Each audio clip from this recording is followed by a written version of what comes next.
Good morning, Joe. How you doing today? Terrific, Ryan. Thank you very much for coming on the Life After Business podcast. Well, I'm honored and delighted to be here with you. So super excited. We just got done chatting a little bit and found out how small this world is. And why don't you, for our listeners' sake, just give our listeners a little bit of a background of where you came from and where you are today. Well, I usually say to answer that question, Ryan, do you have 7 hours and 7 beers? But since we have, I know you've got 7 beers, but I don't think our listeners have 7 hours. It's a perfect time for a beer right now, Yeah, right? I think probably to best summarize it, I've done a lot of things the last 32 years in business, and I feel really blessed and fortunate that I've been able to combine my love of business with my passion for sports.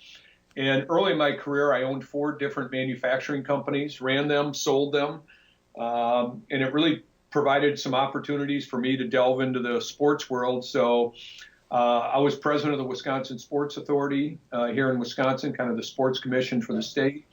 That led me into owning a sports management firm, represented about 24 pro athletes and coaches, including 3-time MVP Brett Favre of the Green Bay Packers.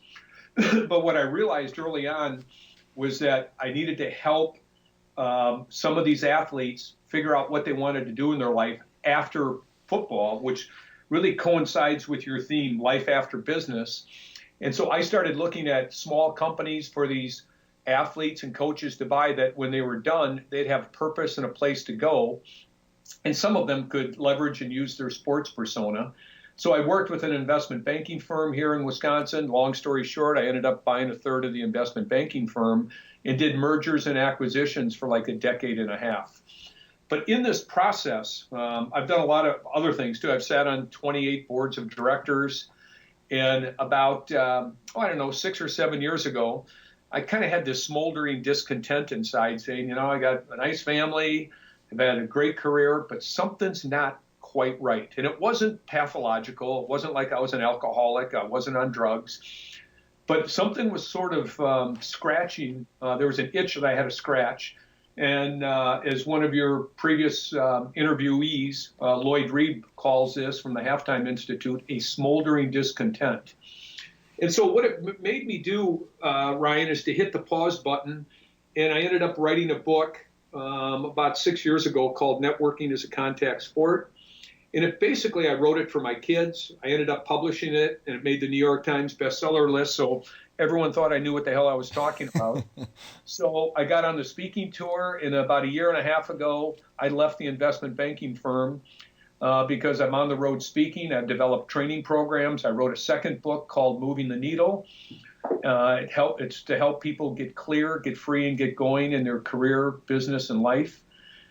That's done well, and I've just finished my third book and looking to publish my third book called After Further Review, which is really everything I've thought about the last 35 or 40 years of my life. And I think that book will be 10 times better than the previous 2 combined. So I'm really spending my life now teaching, coaching, still in the investment world. I've got involved in several private equity investments. I sit on 6 boards. And still do a lot of consulting work in the M&A field for companies that need some direction and really help the owners figure out life after business. So a lot of the things that you do and your listeners listening to, I'm kind of doing that every day. So it's an honor and privilege to be here with you. Well, and I love it. First of all, that was very well summed up. I do not have 7 beers down, but I don't even know where to go into this because there's so much good material that we can talk about. And when I was looking up your bio and kind of trying to figure out whether we could get you on the show, you know, there was so much correlation with all of your verbiage on your website, and I could see the Lloyd Reeb and the Halftime Institute philosophies coming through. And you know, what I want to do is kind of jump back a little bit, Joe, because it's a journey, and you've walked this long journey and how you got to your halftime. So if we can go back to the 4 manufacturing companies that you were owning, how did you get into them? How long did you own them? And what were some of the reasons that you ended up getting out of them? Well, I back in the mid 80s, this is kind of an interesting story on persistence. I was receiving I was working on my MBA at the University of Notre Dame, my master's in business. And I really wanted to take a different route in my career. I come from a large family in Wisconsin. I've got 8 older brothers. I was the 9th boy born in our family. My parents were really persistent. They wanted to have a baby girl, and they said they'd try to have one. They popped out 9 straight boys, and the 10th was only a girl. That's an exercise in persistence. No kidding. But I come from a long line of entrepreneurs. So I was in graduate school, and I really loved manufacturing. I loved building things. And I realized I wouldn't be a very good employee, so I wanted to own and operate my own manufacturing firm. And I didn't have any money. In fact, by the time I was done, my wife and I had 2 kids in graduate school. You now know what graduate students do for entertainment at Notre Dame. So we had 2 kids. I had a negative net worth of $50,000, and I wanted to own and operate a manufacturing firm.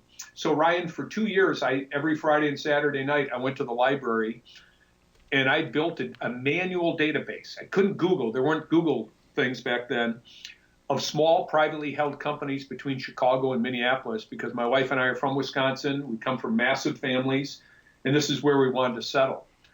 So I developed a manual database on 5x7 cards of over 1,300 companies, and I wrote every one, basically looking for an elderly owner that would bring a young guy in with a lot of energy to take over the business, and through sweat equity and conventional financing, eventually buy out that owner. Wow. Most people laughed at me. Long, complex story short, I found a guy here in Milwaukee, Wisconsin 32 years ago. I moved here, went to work for him, ended up buying his business, and subsequently owned 4 more. And so I did that, and what I really realized, kind of a little bit at a young age, smoldering discontent. I had 4 little babies, and I was either in an airplane or in a factory. And I kept thinking, my God, this takes a lot to run a business. And I really liked my kids, and didn't want to do that, and had an offer, much like some of your situations, to sell. So I did it, and I did it at a young age, and then tried to figure out what I wanted to do with the rest of my life. I kind of took a year off at a young age, kind of did my bucket list things. I had 100 things I wanted to do before I died, and I started doing a lot of them. Like I wanted to be a single-digit handicap in golf. I wanted to run the Boston Marathon. So I wrote all these goofy things down. And by the end, I started saying, my God, I better either create a new list or go back to work, or I'm going to die. Right. So I did those, and it really kind of led me into the sports world, because I've always enjoyed the sports. I've worked in the Notre Dame athletic department when I was there, and I was always kind of conflicted between, do I go down the business route or the sports route?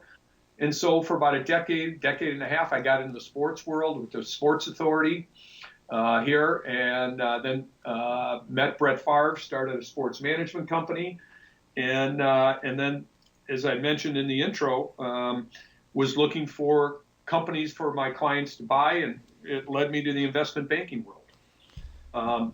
And so I've always had 2 or 3 jobs. My wife calls it, I just have adult ADD, but I just have a lot of energy. But what really transformed my life, I think, which is the basis of my 3rd book, I literally hit the pause button around 50 and said, you know what, I'm going to be dead soon. And what do I want to do between now and the time I leave this earth? And so it really kind of put me into a reflective mode, and I'm not a real reflective guy. That's why my 3rd book, Writing on Reflection, some of my buddies are going to look at the book and say, who the hell is this Sweeney? That's not the guy I know. But so I think part of the journey, and why I've done a lot of different things, is that I think we find things that burn inside us, and I think we got to listen to that calling. And it's not really one day you have an epiphany. I think it's a gradual step, kind of like putting together a jigsaw puzzle where things start coming together. Because I think, Ryan, a lot of us start life and we think you start here and you draw a line straight up, and that's how you become successful and how you find meaning and purpose in life. I don't believe that. I think it's an up and down. This works, that doesn't work. My dear friend is Lloyd Reeb, who was on your show. He talks about, as you go through transition in life and life after business, do this thing called low-risk probes. And the whole idea of low-risk probes, put your toe in the water on certain things. Does it feel good? Does it make sense? Because I think a lot of people, we say, oh my God, I hate our job. I've always wanted to be fill in the blank. So we quit our job and we rush to this new thing because we think it makes sense. We get there and after a month we say, oh my God, this doesn't make sense to me. So part of the journey, I think, is to be open, listen, and you can't really listen, I think, until you learn to get quiet every day. But listen to what your guts are telling you, and it won't lead you astray. And I've kind of been on that journey. And the big piece of it, if I had to give any advice, you got to really listen to what your guts are saying, and you can't listen to what everyone else is telling you, even though you can get advisors and wingmen and wingwomen to help you, because nobody knows what your journey's about but you. And I think sometimes we listen to people and say, oh, I really like to do that, but my mom won't let me, my spouse won't let me, oh, God. And the final conclusion, the nightmare of that, Ryan, is we go to our deathbed and we say, why the hell didn't we do whatever it is, fill in the blank. So that's sort of the mission of my third book, is to help people discover that early so they don't go to their deathbed and have regrets about their life. Well, I'm interested to hear more about that because, you know, with your journey and how those breadcrumbs have led you from owning those companies to the sports world to M&A to your coaching and speaking, is you've had a ton of exposure to, I mean, like in today's reality, I mean, you've had the definition of success over and over and over again, but what you've seen and the people that you've had exposure to are all in that same kind of successful bucket. But what are the experiences that you've had with these individuals as they come to these inflection points where they either sell their company or they, like you said with the sport, I mean, athletes are a great correlation to all the business owners who hit success, but then they have to look internally to figure out who they are. What have you experienced, and how have other people started to live the journey? That's a great question. First of all, you said on the outside I've had all this success. First of all, Ryan, I'll tell you, I'm the biggest failure that's ever been on your show. I've failed more than anyone in an old mindset. Actually, to be honest, I don't believe in failure or It's success. growth and learning, right? Yeah, I think we simply try things and we create results. But somehow we frame this up as, oh, Ryan, you tried that business. You failed. I don't think you fail at anything. The other thing is I really don't like the term success, because really what success is for me and what it is for you are two different things. And I think we have looked at success and we framed up success. I know on the outside so many, quote, successful people that are absolutely miserable inside. Mm-hmm. And so your question is, what do most people do to kind of go from this life after business to be successful? Quite honestly, Ryan, I don't think most people do. I would agree. and so, but we can mask this and say, oh God, I'm so busy. I'm so excited. And very few people listen to what's inside and really follow that. I think the greatest example of people that I've seen has really been through my affiliation with a group down in Dallas called the Halftime Institute. It's really about the school of learning in the second half. And the basic model is, how do you help men and women go from success to significance? And Lloyd Reeb, who we've mentioned here a few times, is one of the key members at Halftime. But Bob Buford started this back in the 90s for the simple reason, Ryan, which your show is about, life after business. And I think the two biggest words as we get older that are most pertinent to all of us, these words are, what's next? And that's not just on a career. That's every day. You get up every day and say, what's next? What's on my plate today? And I think in a macro sense, we're all thinking about that as we go through transitions in life. In this next book, actually, I use a lot of football analogies, but my favorite chapter is the 4 quarters of football and the 4 quarters of life. And if you look at the game of football, there are 4 quarters in it. If you really hit the pause button and review your life, most of us have 4 quarters of our life. And the most significant part of that chapter, which pertains to your theme, life after business, is at the end of the second quarter. So Ryan, think about what's a football team do at the end of the second quarter. They go into the locker room, they reflect on what worked the first and second quarter, and then they figure out a game plan for the third and fourth quarter. That's a football analogy, but in life, when we go into halftime to hit the pause button, it's a great time to reflect on what is it we want to do between now and the time we leave this earth. And you really can't get there, I don't think, unless you really, really understand that all our lives have an expiration date on them. It means we're all going to die. So what do you want to do between now and the time you leave this earth? And so when you really say what has been the kind of the success of the people who have made this transition, I think it's they've gone into a halftime and have realized, oh my gosh, I got to make some changes if I want to have a more fulfilling life. And I think what happens, Ryan, is that most people realize it is really hard. And so, because it's reflective, like, you know, the biggest challenge that I see is that entrepreneurs or athletes, or I mean, I don't care who you're talking about, everything's qualitative, right? It's like we've got net worth, we've got cash flow, we've got quarterly reports, we've got stats and, you know, in sports, and that's how they define who they are. And there's no coaching on, hey, by the way, who are you? I don't want to know your scorecard. I want to know, who are you? What do you stand for? And Lloyd asked, I don't know if it was Bob that asked, or that Peter Drucker asked Bob, or Bob asked Lloyd, but the question came up in our interview, which was, if you could look back at your life and you can say that you had the perfect life, what would it look like? And that takes some serious internal, you know, introspective work. Yeah. You hit on two things. You sort of teed up two chapters in the next book. I have a chapter 4 called Metrics, and I say we measure everything in football. We measure the quarterback rating, sacks, and all. You know, the quarterback rating's like 3 paragraphs long. In business, we measure everything. Mm-hmm. And here's the hardest question on metrics.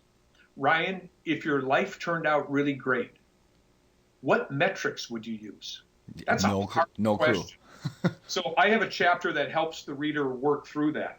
Chapter 9 is answers your other question that you just brought up. It's, I say, when you stop and hit the pause button, you realize it's more important to ask good questions than it is to have all the answers. So if you really stop and reflect, the two questions that come up are these: who am I and why am I here? And the challenge of that is, you just said it, we measure who we are by what we own, what we do, what we have. And the challenge is, when you no longer do, like retire, or you no longer have, you sell your big house, you sell your business, you lose your job or lose your money, on that definition, then you're nobody. And that's total BS. And so what I try to conclude in the chapter is have the reader reflect, and I give them tools and exercises to reframe and define who they are and why they're here, which I think are the two most important questions that we all need to ask. But that's really hard, because what you have to do is you have to slow down the game. And in football, people were against the instant replay. You know why? Because it slowed the game down. So let's just keep going. Right. And that's this whole obsession with busyness, I think, is a disease that's our number one challenge in life. So the problem I think we have is lack of reflection, and that's why I wrote the book. Well, and I'm actually really curious, and I know your book's coming out, and so everybody's gonna have to obviously buy it. But I want to give us a couple little gold nuggets, because just for my personal curiosity, honest to God, Joe, I've had, because I'm a busy person too, I've got an adult ADD just like you, where I've had on my goal list to meditate, because I know how good it is for you, I know how important it is, and I can't do it because I just get caught up, and next thing you know, it's 7:30, my babies are crying, and I got to go take care of them, and it just constantly gets pushed down. So so I'm going to challenge you in front of first of all, don't ever say on this show, I just can't. Oh, no, you're right. Said I can't, Ryan. I'm calling you out. But good point. All right, well, here's something to think about. We do a little Ryan coaching here on live. Is when you say I can't, I just don't have time. I can't believe that came out of my mouth, first of all. the chapter on the 4 quarters, part of that is to realize there are seasons in our life. You know, the sub title of the chapter, there's a season for everything under heaven. Ryan, you're in a really busy season. The second quarter, and I write about this, is really a busy season. I'm in the third quarter. My kids are all raised. I'm in a different stage. So I have a lot of time, if I want to, in the morning to meditate, to pray. And so all I'd ask you to do is, instead of spending 20 or 30 or 60 minutes, can you take 2 minutes in the morning? Just to kind of get centered, maybe just breathe. And what you'll find is 2 minutes will turn into 5 minutes. That may turn into 7 minutes. Then you plan with your wife and say, honey, could I get these 12 minutes in the morning? Could you watch the kids, change the diapers and all that? Because here's the challenge. If you don't take a little bit of time in the second quarter, what I've noticed, and I'm guilty of it, I got down a road that at the end of the second quarter, I'm not sure I liked who I was, because I was so busy running, doing things. I had 4 kids in 6 years. I went to every soccer game, every basketball game, every football, every track meet. And I kind of, there was a sense I kind of lost who I was. Well, and you're in a busy season. Well, and it's very, very good advice, and thank you for hitting me right between the eyes, because I'm guilty of what you just said, and I'm very into habits and the power of habits, and so I know that all you have to do is slowly start to creating that habit. And is that kind of, instead of, because what I try and challenge our clients or our listeners or anybody that I interact with is, hopefully you can avoid that one event that creates that, whether it's smoldering discontent or the regret, where you can slowly start to build on that over a time, instead of having to have something unfortunate happen where you now look back. Yeah. But no, that's why I think just a little bit every day. And I think the other thing, I have an exercise in the second and third book about bookending your days. If you could just start, and you're busy, if you could start with 2 to 4 minutes in the morning, Ryan, of breathing, reflecting, and then at the end of the day, look back at your day. I have an exercise that takes 4 or 5 minutes. It asks 7 questions of what happened during the day. And I journal it every night. I have for 7 or 8 years, and it's changed my life. 7 quick questions. Here, I'll give them to you real quick for your number 1, and I journal this every night. What's the best thing that happened today? Best thing. And I believe in the law of attraction, so I think you start attracting great things in your life. Mm-hmm. Number 2, what did I do today to live my ideal day? Now, you can't really answer the question unless you go to chapter 6 of Moving the Needle book, and it shows you how to create your ideal day. Number 3, what am I most grateful for? I used to have gratitude journals, and I used to write 5 things a day, and that became too robotic. Number 4, what's one new thing that I learned today? I joke in a little self-deprecation saying I'm not that smart. But if I write down 365 things a year of what I learned, maybe I'll get a little smarter. Number 5, I have a financial formula. What did I do today to make X dollars for my family? And I have a formula for that. Number 6, what did I do today to allow God to work through me? And number 7, what am I looking most forward to tomorrow? And that helps set up the next day. Those 7 questions have really kind of changed my life. And I used to have a hard time sleeping. I kind of worried a lot. Since I started this 6 or 7, 8 years ago, I have 0 problems sleeping at night. And all the brain research shows that whatever you think about the last 5 to 7 minutes before you go to bed, your subconscious processes for 4 to 5 minutes. Or I'm sorry, 4 to 5 hours. And so that's why you shouldn't watch violent movies, or probably watch the news before you go to bed, because all that negativity processes in your brain for the next 4, 5, 6 hours.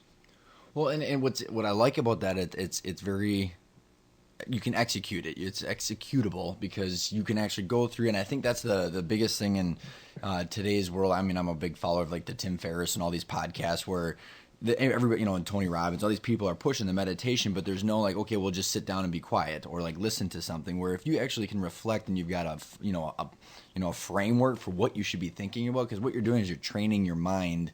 And then the next day, as you're going through and you've got your employees coming at you, you've got your family coming at you, you can throw those scenarios back into the framework that you've trained your mind into where you want to be thinking and where you want to be going.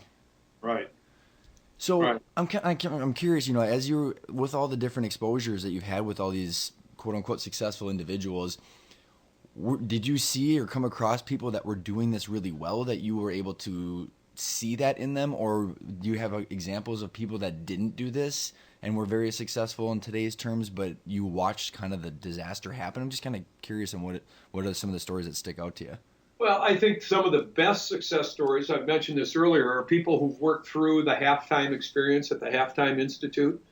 And without giving specific examples, I think some of the tools are hitting the pause button, doing the low risk probes, being willing to give up who you are and what you've done to pursue a new journey. And that takes a lot because we define ourselves by who we are and what we do. And it's funny, as you get older, Ryan, the comments that I hear the most from people is not what they're most excited about, what they're doing. Most people talk about what they used to do. Right. and I think I think there's lots of not just so much specific examples, but some tools that successful people use in transition. The negatives, I think, the disasters when people try to hold on to something that was in the past and their guts are screaming. Carl Jung talks a lot about, he's my favorite psychologist, really implemented or put together psychology and spirituality. But he has a whole thing on the two halves of life, where the first half you build your identity, you build your career and all that. And in the second half, the rules are different. It's not to accumulate more. It's not that you don't need more money, more fame. It's to really stop and become an elder and mentor the younger generation.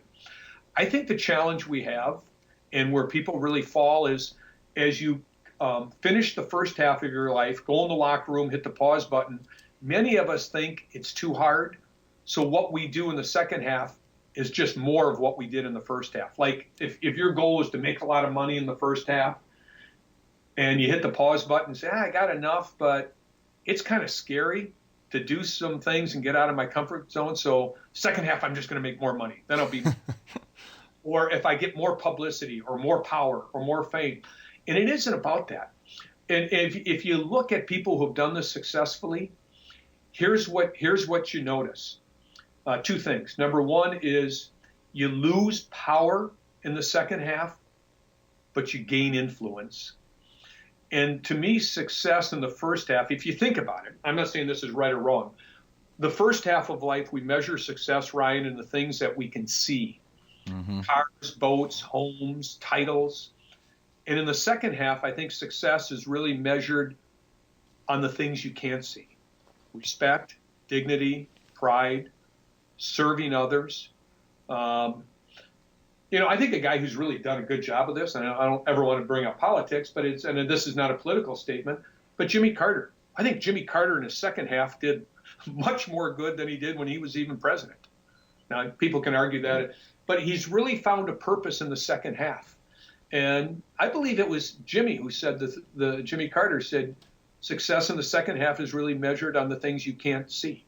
And I think he's right on that. I like that a lot. Yeah. As we were talking, I want to hear about your pause button. You were mentioning it before we started the show, because it's a pretty cool experience that you went through. And one of my authors that I like, Eckhart Tolle, was part of the story. So can you kind of give us a little bit of a backdrop? Is this on writing the third book that we talked about? Yep. Well, writing a book, first of all, right, is you get this thing that bubbles up inside, and I know hundreds of people that said, yeah, I've started a book, or I'm thinking of writing a book and all that.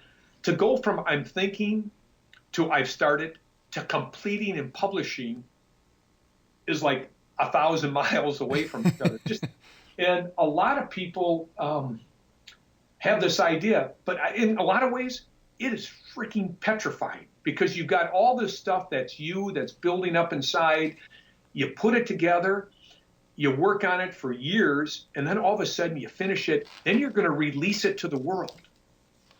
That is petrifying. Mm-hmm. So I've had numerous things building up in me for about 40 years plus. And about a year and a half ago, I did my first silent retreat, and I was thinking about this third book called After Further Review. And I was to take a digression in here, Ryan, if it's okay. The reason I came up with the book is it's really 15 spiritual principles that I've been thinking about my whole life. And since I'm not a pastor or a spiritual thought leader, I'm just kind of a businessman with a potty mouth. It'd be kind of a challenge for me to write a book on spirituality. So I took something that I knew, the game of football and sports, and I've used football as a foundation to kind of communicate these messages. And so the book starts at a football game. When a coach doesn't like a call, he throws out a red flag. And the stadium gets quiet. That's important. The refs go to a instant replay booth and they look at the play from every different angle. And when the refs get the call right, he comes out in the quiet stadium. He flips on the microphone and says 3 words. What are they, Ryan? After, finish it for me. Sorry, I was actually thinking about something else. After further review. That's your adult ADD work. Yeah. So my question to you, Ryan, is if an NFL official could do that with a play on a football game to get it right, what if you could do that with your life? And so the whole idea of the book is to help the reader stop, hit the pause button, reflect, and figure out what they want to do between now and the time they die. You just need a referee and a red flag, though. Yeah, no, but the key thing is you hit the pause button. Yeah, that's. And so as I was writing this, to get back to your question, is I was going to the silent retreat, and I listened to a talk by Eckhart Tolle and Wayne Dyer. It was an hour talk, and I had some anxiety about what to do with this third book. And after further review, should I even be doing it? Because it's everything that's inside me. The last chapter is on death and dying and learning how to die and learning to let go. And to, I think, the average reader, kind of heavy stuff. Yep. So as that first night in the silent retreat, I went to bed about 8:15, woke up at 3 o'clock, thinking about what Eckhart Tolle said. And Eckhart Tolle said in the interview with Wayne Dyer before he wrote the book, The Power of Now, that he had some anxiety about it. And he didn't know if he was going to sell 20 million copies or 1 copy. And his reflection was it didn't matter, because he brought up the item of a tomato. Stay with me, Ryan, because there's. Oh, I love it. And he says, when he reflected, he always loved tomatoes. He loved growing them. He felt that he could even sell them at the corner, the street corner, and he'd be content for his life. And so, one of the things that got over his anxiety to write The Power of Now is he realized he had a fallback plan. He could always grow and sell tomatoes. And that gave him the kind of the strength and the courage to go ahead and write The Power of Now. And again, I don't know what it sold, 20 million copies. Yeah, it's a bunch. And what I find interesting about that too is the whole book is about being in the present moment and not having anxiety about future events. So the fact that he had anxiety about writing a book about that is just, I mean, it just shows you that everybody's subject to it. Right. And so as I got to that silent retreat, woke up at 3:10 in the morning, I started writing and outlining and going full speed ahead on after further review. And I think it's by far the best thing I've ever created in my life, and really, really excited about it and really juiced about it. So that's, Eckhart Tolle and Wayne Dyer kind of gave me the strength after reflecting on why I wanted to do it and what was the impact. And the market is really kind of your market.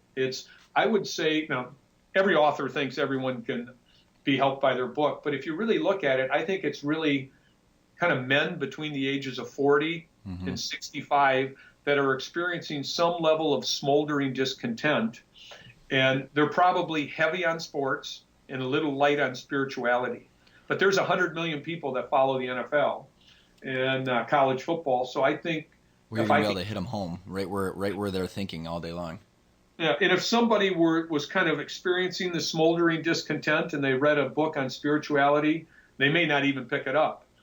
It may not resonate with them. This is a very practical, it's non-denominational, so it's not a Catholic book, it's not a New Age book. I think it'll appeal to a lot of these sports-minded people that are thinking about what's next in my life. So as you kept mentioning that things were bubbling up and that led to, this itch that you needed to scratch. How did you become aware that it was there? I mean, like, as because people are trying to figure out how to hit the pause button. You got this practical book after further review that you're going to be helping people to do this. But how can you, if you're a listener or if you're someone that's in the busy, second quarter, they're in their third, that they're trying to just calibrate where they're at, how can they identify what's bubbling up or what that smoldering discontent looks like? Well, first of all, I go back to this. It's the power of reflection. You got to slow down and you got to get quiet, because if you don't, I think you're kind of screwed. Yeah. What I have found is that if something's not right in your life, your guts will talk to you. You say, hey, Ryan, you're off a little bit here. And that's not to panic, say, oh my God, I'm off course. But we all get off course in life. It's like an airplane. Airplane takes off and it's always off course and it's readjusting. So are we in our lives. And so I think what happens is when you start thinking about what's next, you start experiencing this smoldering discontent, you got to get quiet and listen to it. And here's what I think happens to most, but I would say men. I work more with men than women, so I can't speak for women 100%. But what happens is when this starts bubbling up inside, we don't want to listen to it. And you know what helps us not listen to it? Becoming more busy. 4 gin and tonics, getting busier at work, all sorts of bad distractions. Mm-hmm. And so I'm just saying, if you don't listen to this whisper of discontent, it becomes a talking conversation, and eventually it'll become a screaming saying, damn it, you're going to die. Listen to it. You got to get really on track. But most of us don't. And I think the most socially acceptable thing that I see is I go to a club or a restaurant and I'll see a guy on his 3rd or 4th vodka. What I really think about that when I see that is something's not right inside. That guy or woman, their guts are trying to talk to them, but they're not listening. And you can mask that in alcohol, gambling, and getting busy. Mm-hmm, mm-hmm. So, when you've got this situation and let's say you're that person that's experiencing this smoldering discontent, and you want to start taking action, whether you read your book or you read the halftime, or how do you engage others around you to help support you? Because you're like you have mentioned, you're re-identifying who you are and you're kind of recalibrating. How do you build a support structure around you in order to do that? Well, first of all, that's a great question. I have in my first 2 books something called Developing Wingmen and Wingwomen. Mm-hmm. Those are people who got your back, no matter what happens in life. Those are people who know, like, and trust you. And I'm going to be honest, when you go through a transition, some of the people that supported you in the first half aren't going to be the people who support you in the second half. They just aren't. And there are always exceptions to everything. And sometimes people don't like the new you that you're going to be in the second half. But then you find out who your real friends are. But I think it's critical to find out people who can support you on your journey. And sometimes you're not going to have the same friends in the second half that you had in the first half. Well, and that's not always true, but I think you got to get your own support system and say, hey, I'm on this journey. I wrote this book. I went out with 7 or 8 of my buddies. And after all my kids left, they said, Sweeney, what are you doing? I said, I'm thinking about this book and all that, but I'm not a writer. I have no idea how to write it. I don't know how to publish it. But I just got this stuff brewing inside me. And 7 of my buddies said, what's the basic message in your book, which was networking as a contact sport? Mm-hmm. Said, it's to get people to reframe what networking is all about. Networking is a place we go to give and serve and not get. And here are 3 stories and examples. And they said, Sweeney, that is awesome. We'll help you. We'll support you. Come speak to our company. I'll buy 500 books. I'll buy 300 books. So all my buddies supported me, and they helped me get on the speaking tour. They helped me market the book. And those are the guys who really helped me make this book a New York Times bestseller. And then my life exploded. So I shared it with them. And there was a period, Ryan, during that dinner 6 years ago that I almost wasn't going to tell them because I was kind of embarrassed. Mm-hmm. I thought they'd say, oh, Sweeney, what do you think you are? Some kind of writer? And some of the guys that I were at dinner with owned big companies. They said, Joe, I got 3,000 employees. I bet every one of my employees would benefit from this book. So I had people that really supported me and helped me on my journey. So if you're okay, and I think that's super crucial, right? I mean, you are who you hang out with. I've been got that hammered in my head since I was like 2, and the challenge that I see. I mean, even from when we owned our company and all the business owners that I know that are trying to figure out how to address this thing that you're talking about, what kind of advice do you have for the business owner who, I mean, to re-identify who you are when you're the visionary of a company is very difficult, because not only is it your family and friends outside of your business, but you've got your executive team, you've got your employees who have really molded you into concrete of who you are and what your vision and what you're all about. How do you do that when you've got this platform like that? Well, you just said something. Those are the people who mold you. I don't think that's true. I think you need to rediscover, reinvent yourself, and that's really, you got to take a personal responsibility on that. I'm not saying it's easy, Ryan, but I think if you go to a halftime and realize I'm going to be dead, and readjusting, not everyone has to readjust. When I wrote this book, I went up to high school here, Marquette University High School. It's a Jesuit high school, 1,200 young men. I had 3 boys go through that. I know a lot of the teachers. And when I talk about some of the things that I talk about in the 3rd book, those teachers are not the market for it. They found out what they're passionate about, and they'll probably do it to the day they die or to the day they retire. They're molding and helping young men. They're taking young boys and turning them into men. And so when you say it's so hard to change, I'm not saying everyone has to. You may have to tweak things. And what I'm saying in life after business, I've had a lot of guys that I've worked with say, you know what, I sold my business, I went to Florida, I retired, I freaking hated it. Right. I golfed, I tried to get into the drinking scene, I can't do it. So I came back and I bought a manufacturing company again. I'm just doing it on my terms, and I'm not doing it 80 hours a week. So when you go through that transition of what's next, you don't have to go from a businessman to to go volunteering at the church, something totally different. You can stay in business the rest of your life in different forms.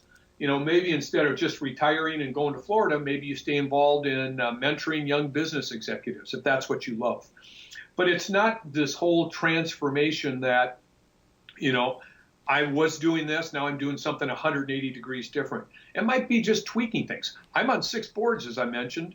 I do a lot of speaking and a lot of training, but I've got a lot of business experience, and certain companies see value in having me on their board. And I love giving advice. I like helping, mentoring. And so the form that took is working with businesses. I loved working with high-performing athletes. I love working with high-performing people.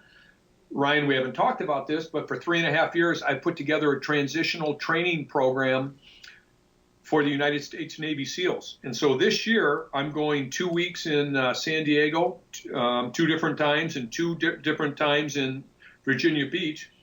I'm spending almost a month this year, and I did last year, helping the Navy SEALs transition from the military life to civilian life. How cool. I love working with high-performing people. And so that's kind of an example of rediscovering and kind of recalibrating and taking who I am and trying to help people in different fields.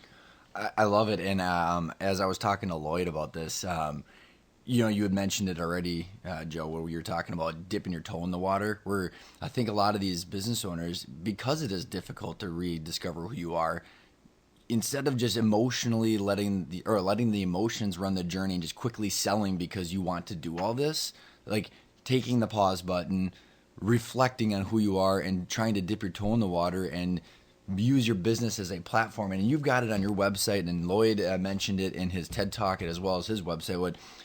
Correct me if I'm mistaken a little bit, but isn't it like get free, get going, or get free, or get free, get clear, and get going? You got it.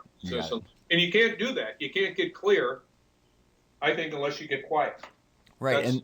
And the last thing you want to do is just randomly sell your company or randomly quit your job or whatever you're doing right now because you're emotionally running on this new thing that you want to do, where you can use your current situation, your current what was Lloyd was talking about, and you had mentioned it a couple of times, where you use your community and use your connections to further your new passion and purpose instead of having to just cut ties.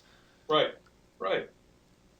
And again, that's what you said it. A lot of people have said it. You and I didn't come up with this line. You're the average of the 5 people you spend the most time with. Mm-hmm. One of the things in the pause button to help you in this transition, and when I do workshops, I force people to do this, Ryan. I ask them to make a list of the 5 people they spend the most time with personally and the 5 people they spend the most time with professionally.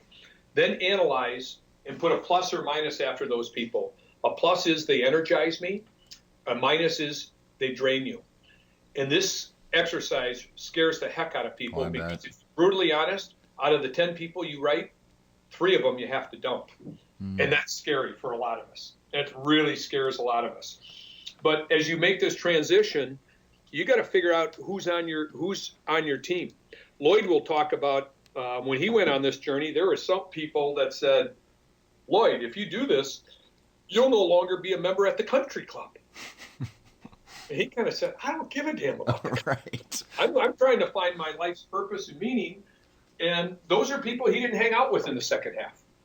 He didn't join the country club. He sold his big home. He scaled down. He figured out how much is enough. I think from a financial term, Ryan, that's the biggest issue a lot of us have because, if you make 50,000, people in our society, a lot of us spend 60, then we make 80, we spend 100, we make 125, we spend 150, and we're always trying to keep up. The problem with keeping up with the Joneses is once you catch the Joneses, they refinance and you're screwed. So you can never catch them. What's the other analogy that the dog that's chasing the car, all of a sudden he catches the car and he goes, now what? No, yeah, it's the same thing. And, the real question for most of us is from a financial term is how much is enough? And if we're all honest, most of us will answer this 10% more than what we've got, meaning we're never quite happy with everything we do. You ever seen that study? It's by Princeton University about the correlation of income to happiness. Yeah, 75,000 after 75,000, it doesn't matter. Yeah, because 75 grand, you've got like pretty much the basics of your house and your cars and your food and your couple trips covered, and then there's like not even a direct correlation between money and happiness after that. Right. Yeah, I believe that. I really do. So I know we could probably keep going on, and I just absolutely loved all the different topics, and your book is going to be amazing. I think it's going to be unbelievably practical, and it should be the guidebook for anybody that's even remotely thinking in terms of what they're going to be doing next, and it's going to be right in line with all the other halftime books in Lloyd's book, so I'm super excited. Joe, what's the best way our listeners can get in touch with you, can be looking out for the book? What's the best recommendation? Well, the book will be coming out later this summer because the whole publishing process takes time. As you know, the book is written, it's all done, and we're working on pre-launches for the next 6 months on this as the book goes through the publishing stage. But if any of your listeners have any questions, thoughts, comments, they can go to joesweeney.com. There's boxes in there. They can ask questions, stay in touch with us. I think there's a lot of free downloads on our website. And if you have any questions, feel free to reach out with us. Joe, I absolutely love the conversations. Thanks so much for coming on the show. Right. Thanks for having me. And if you or any of your listeners ever need anything on their journey, just send us an email. We'll do our best to get back and help them. Awesome. Thanks so much. All right. Take care.